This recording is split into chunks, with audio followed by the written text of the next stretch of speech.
Video tense काल। तो दोस्तों सबसे पहले तो टेंस यानी कि काल। काल कितने टाइप के होते हैं? 3 टाइप के। वर्तमान काल, भूतकाल और भविष्य काल। Present, past and future. वर्तमान काल जो अभी चल रहा है, भूतकाल जो बीत चुका है, जो जा चुका है, और भविष्य काल जो आने वाला है।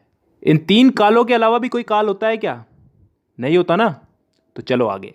अब वर्तमान काल यानी कि प्रेजेंट टेंस, भूतकाल यानी कि पास्ट टेंस और भविष्य काल यानी कि फ्यूचर टेंस, इन तीनों को 4 हिस्सों में बांटा गया है।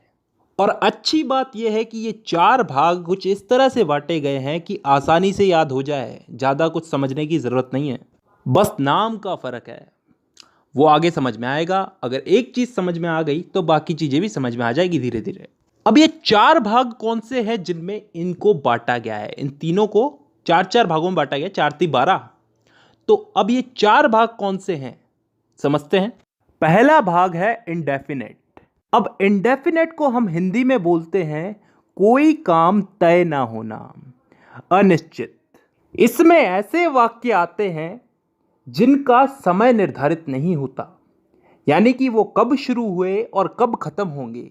जैसे मैं फुटबॉल खेलता हूं, आई प्ले फुटबॉल। कब से खेलता हूं, कब तक खेलूंगा, पता नहीं। मैं हिंदी बोलता हूं, कब से बोलता हूं, कब तक बोलूंगा, पता नहीं। I speak Hindi. मतलब ऐसे वाक्यों में हमको समय का पता नहीं है, यानी कि डिफाइन नहीं है समय यहां पे, और तभी हम इसको बोलते हैं इंडेफिनेट टेंस। अब चलते हैं दूसरे भाग की तरफ, कंटिन्यूस टेंस। कंटिन्यूस को हम हिंदी में बोलते हैं चलते रहना, जारी रहना कोई काम। इस भाग के अंदर भी हमें काम कब शुरू हुआ कब खत्म होगा इसका मालूम नहीं, लेकिन इसमें काम चल रहा है इतना हमें मालूम है। जैसे उदाहरण के लिए मैं फुटबॉल खेल रहा हूं, आई एम प्लेइंग फुटबॉल। कब से खेल रहा हूं, कब तक खेलूंगा, कुछ पता नहीं। काम मेरा कंटिन्यू चल रहा है, तो यह आ गया कंटिन्यूस में। तीसरा टेंस आता है परफेक्ट टेंस। वो टेंस जिसमें काम के हो जाने का, पूरा हो जाने का बोध होता हो। मतलब कोई काम कंप्लीट हो चुका है।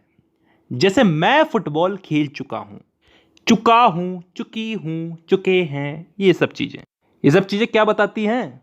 कि काम हो चुका है। और ये चीज किस में आती है? परफेक्ट टेंस में। अब 3 भाग हो चुके हैं, चौथा भाग है परफेक्ट कंटिन्यूस टेंस। अब ये चीज क्या होती है, इसको थोड़ा ध्यान से समझना, कान खोल के। परफेक्ट का मतलब पिछले वाले टेंस में हमने क्या समझा था? कोई काम कंप्लीट हो चुका है। और कंटिन्यूस उससे पिछले वाले में कि कोई काम जारी है। तो परफेक्ट कंटिन्यूस टेंस में क्या आता है? कोई काम हो भी चुका है और फिलहाल जारी भी है। ढंग से बोलूं तो कोई काम किसी समय से प्रारंभ होकर प्रतिदिन अंशतः पूर्ण होकर आने वाले समय में भी जारी रहेगा। समझ में नहीं आया ना? नहीं आएगा, उदाहरण से आएगा। मैं सुबह से फुटबॉल खेल रहा हूं।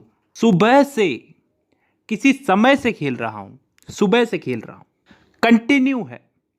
कंटिन्यू है, अभी भी खेल रहा हूं, और फिलहाल अभी खेल रहा हूं तो आगे भी खेलूंगा। इस चीज का बोध हो रहा है हमको। एक और उदाहरण ले लो इसमें। मैं पिछले 5 सालों से हिंदी बोल रहा हूं। पिछले 5 सालों से हिंदी बोल रहा हूं, अभी भी बोल रहा हूं और आगे भी बोलूंगा। तो ऐसे वाक्य किस टेंस में आते हैं? परफेक्ट कंटिन्यूअस टेंस में। तो दोस्तों यहां पे हम लोगों ने चारों भाग समझ लिए। एक बार वापस रिपीट कर देता हूं। Indefinite tense, continuous tense, perfect tense, perfect continuous tense. Indefinite में वो वाक्य आते हैं जिनका टाइम डिफाइन नहीं होता, निश्चित नहीं होता, कब शुरू हुए कब खत्म होंगे। कंटिन्यूअस टेंस में वो वाक्य आते हैं जिनमें काम चल रहा है, जारी है, कंटिन्यू है। इसमें भी काम कब चालू हुआ कब खत्म होगा इसका हमें पता नहीं है। परफेक्ट टेंस में वो वाक्य आते हैं जिनमें काम पूरा हो चुका है, खत्म हो चुका है। और लास्ट है परफेक्ट कंटिन्यूअस टेंस, जिसमें कोई काम किसी समय से शुरू हुआ, पूर्ण हो चुका है और आगे आने वाले समय में जारी रहने का बोध होता है। आई होप यहां तक क्लियर है।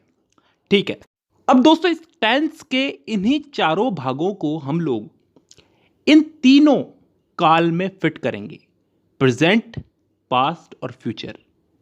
वर्तमान, भूत और भविष्य, इन तीनों में इन चारों टेंसेस को हम लोग फिट करेंगे।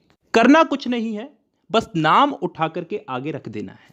जैसे प्रेजेंट का present indefinite, present continuous, present perfect, present perfect continuous.